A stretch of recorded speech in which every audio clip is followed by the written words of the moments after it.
ওম নমো ভগবতে বাসুদেবায়। ওম নমো ভগবতে বাসুদেবায়। ওম নমো ভগবতে বাসুদেবায়। শ্রীমদ্ ভগবদ্ গীতা দশম অধ্যায় বিভূতি যোগ। শ্রী ভগবান উবাচ ওম হন্ত তে কথয়িষ্যামি দিব্যা হিয়াত্ম বিভূতয়ঃ প্রাধান্যতঃ কুরু শ্রেষ্ঠ নাস্তিয়স্ত বিস্তরস্য মে।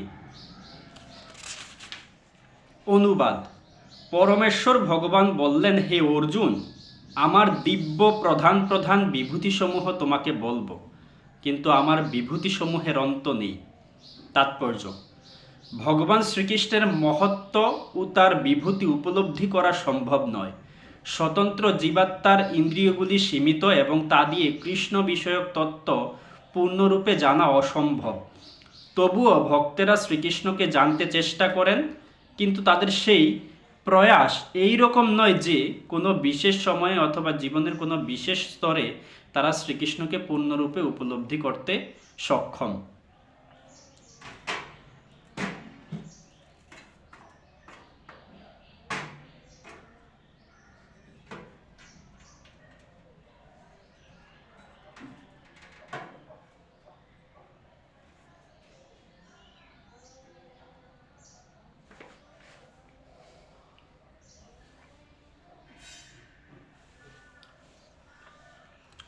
পক্ষান্তরে শ্রীকৃষ্ণ সম্বন্ধীয় সমস্ত আলোচনা এতই আস্বাদনীয় যে তা ভক্তদের কাছে অমৃতবৎ প্রতিভাত হয়।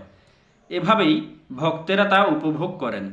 শ্রীকৃষ্ণের বিভূতি ও তার বিভিন্ন শক্তির কথা আলোচনা করে শুদ্ধ ভক্তেরা দিব্য আনন্দ অনুভব করেন।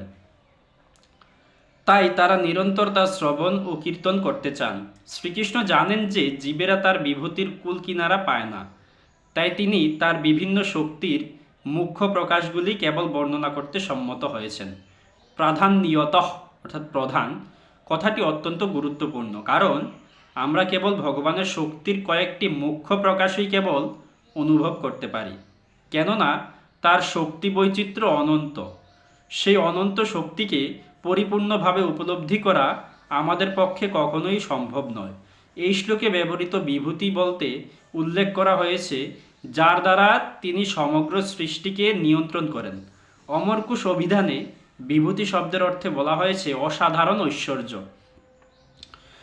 নির্বিশেষবাদীরা অথবা সর্বেশ্বরবাদীরা পরমেশ্বর ভগবানের অসাধারণ বিভূতি ও তার দিব্য শক্তির প্রকাশ উপলব্ধি করতে পারে না।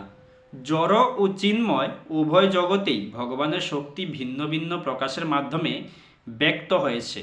এখানে শ্রীকৃষ্ণ বর্ণনা করেছেন একজন সাধারণ মানুষও কিভাবে তা অনুভব করতে পারে।